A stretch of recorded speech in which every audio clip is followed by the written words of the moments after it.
Jesus exclaimed, "I bless you, Father, Lord of heaven and of earth, for hiding these things from the learned and the clever and revealing them to mere children."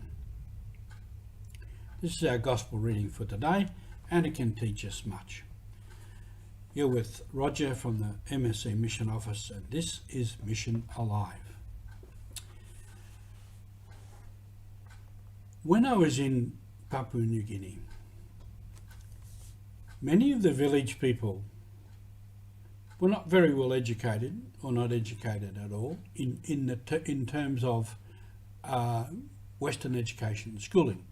Now, I'm in no way implying that they were like mere children, no way at all. But one thing I learned as a foreigner and somebody going into another culture was that you had to pay attention and listen to what was going on. Many of those people had a lot of wisdom and knowledge of their own situation and their own view of the world. And this was important to know and to learn. And some of the people I worked with closely, especially when I was training people to be prayer leaders and catechists and other things, was that the people from the village had a lot of wisdom and a lot of insight and a lot of knowledge about many things. As I used to say, they were not silly boys. A couple of examples might help. And in this, I learned I had to pay attention to what was going on. One day at Borragona, kids were coming back from the village to start term at the school, and one big fellow, who was in grade 6 and probably very big for grade 6, was coming along, and he had with him a little small boy with him he was probably going into grade 1 or something.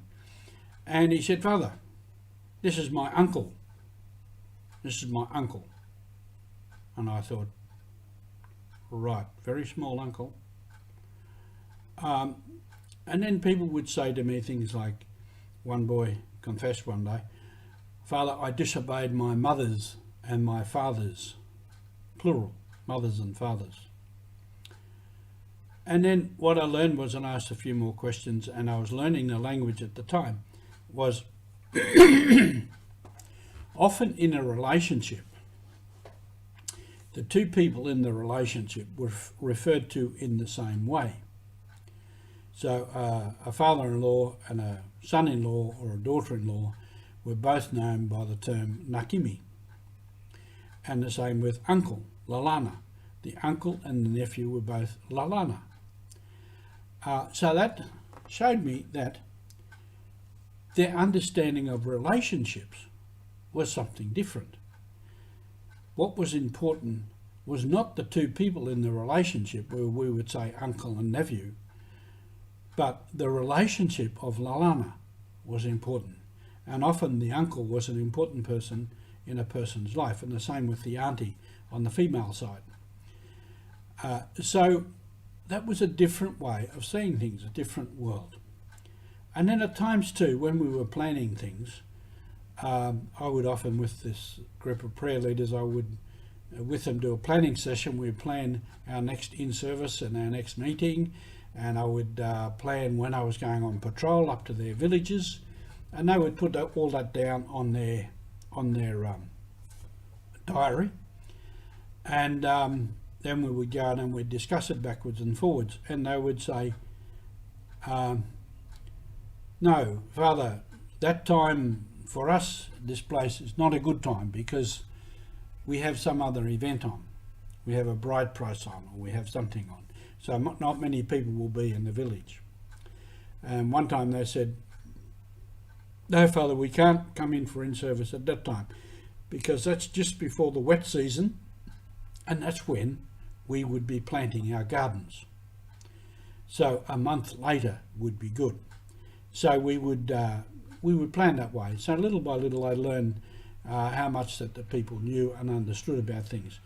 And then also in that, I was learning in some way. I was like a little more child, heading off, all idealistic and probably naive, into another culture, and I was going to do great things and change the world and convert the world, or whatever I thought at the time.